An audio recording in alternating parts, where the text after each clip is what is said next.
رات کا وقت تھا اور شاہد ایک لمبے سفر پر نکل پڑا تھا۔ اس نے سوچا کہ رات کے وقت سڑک خالی ہوگی اور وہ جلدی اپنی منزل تک پہنچ جائے گا۔ شاہد نے اپنی کار کی رفتار بڑھا دی اور سنسان راستے پر چل پڑا۔ جوں جوں وہ آگے بڑھتا گیا، سڑک کی روشنیاں کم ہوتی گئیں اور وہ ایک تاریک سنسان علاقے میں داخل ہو گیا۔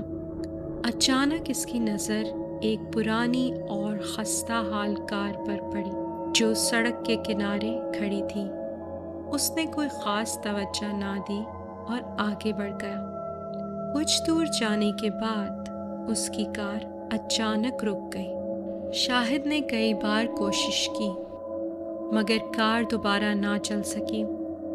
اس نے کار کا بونٹ کھول کر چیک کیا مگر کچھ سمجھ نہ آیا۔ تبھی اس نے دیکھا کہ وہی پرانی کار جو اس نے پیچھے دیکھی تھی اب اس کے پیچھے کھڑی تھی۔ حیران اور خوف زدہ ہو کر اس نے اپنے موبائل فون سے مدد کے لیے کال کرنے کی کوشش کی مگر کوئی سگنل نہیں تھا۔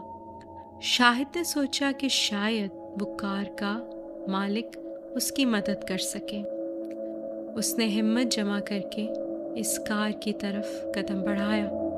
جیسے ہی وہ کار کے قریب پہنچا، اس نے دیکھا کہ کار خالی تھی اور اس کے دروازے کھلے ہوئے تھے۔ اچانک سے ایک سرد ہوا کا جھونکا محسوس ہوا اور اس کے ساتھ ہی ایک عجیب سی سرگوشی سنائی دی، یہاں سے چلے جاؤ۔ شاہد کے پورے جسم میں ایک سنسنی دوڑ گئی۔ وہ فوراً واپس اپنی کار کی طرف بھاگا مگر اس کی کار بھی اب لاک ہو چکی تھی۔ وہ سمجھ نہ سکا کہ کیا کرے۔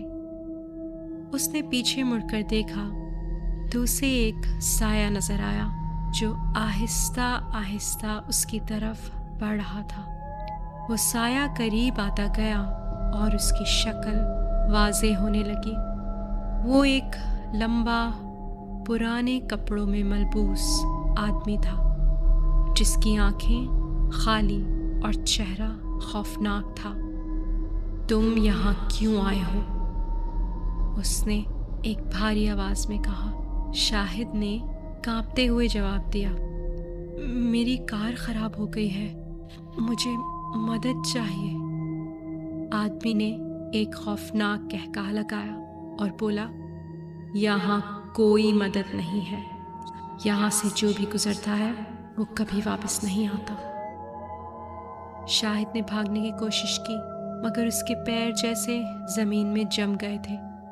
وہ آدمی قریب آتا گیا اور اس کی آنکھوں میں دیکھ کر بولا، تم نے ایک پرانی کہانی کو دوبارہ زندہ کر دیا ہے، اب تم بھی اس کہانی کا حصہ بن جاؤ گے۔ اچانک پوری سڑک گونجنے لگی جیسے کسی نے ہزاروں چیخیں ایک ساتھ سنی ہوں۔ شاہد کی آنکھوں کے سامنے اندھیرا چھا گیا اور وہ بے ہوش ہو گیا۔ اگلی صبح پولیس نے اس سڑک پر ایک خالی کار پائی جس کا مالک کہیں نہیں ملا۔ لوگوں کا کہنا ہے کہ شاہد بھی ان لوگوں میں شامل ہو گیا جو اس سڑک پر ہمیشہ کے لیے غائب ہو گئے۔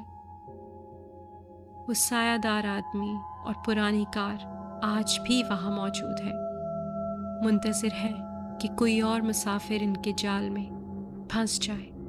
اس سڑک کو اب آسیب زدہ سڑک کہا جاتا ہے اور کوئی بھی شخص وہاں رات کے وقت جانے کی ہمت نہیں کرتا۔